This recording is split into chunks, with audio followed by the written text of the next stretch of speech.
No, no, exponentially no, the government cannot win the war on poverty, and history has proven it. It was back in the 1960s, over 50 years ago, that LBJ started all this war on poverty stuff, and we got welfare, food stamps, Medicaid, and more that came out of that. But yet today we have about the same percentage of people living below the poverty line as we had then. So why can't we say it didn't work? We spent trillions of dollars and we lost the war on poverty.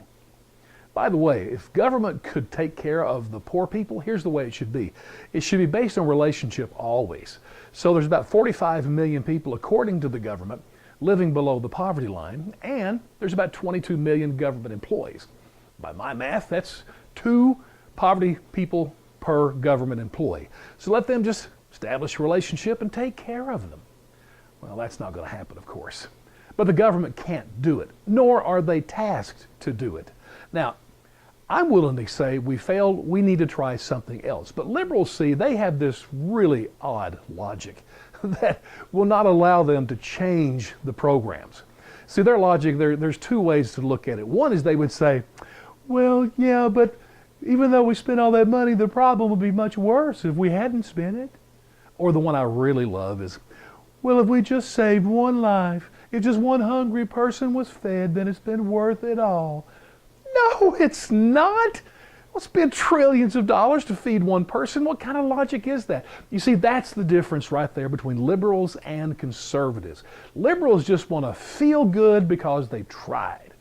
Conservatives are about solutions. I am disheartened. I mean, I'm hurt deeply that so many people are living below the poverty line in this great country. I mean, why is that so? So I want to help them. I want to solve the problem. I don't want to just feel good because something was tried.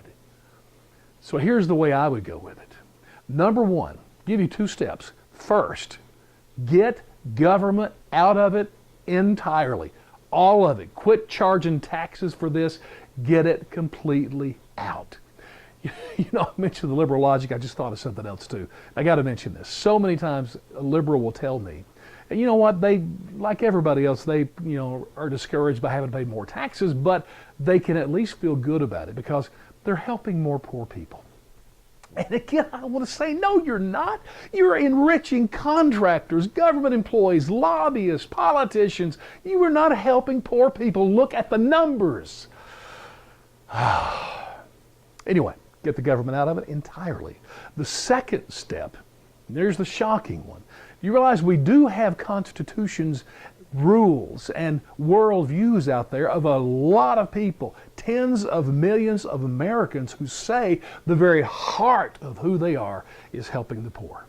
It is Christians, it is Jews and Muslims, churches, synagogues, and mosques throughout the country. Every town, every community is full of them. I've even heard that there's probably about a 1-to-1 ratio between the number of homeless people and the number of churches, synagogues, and mosques.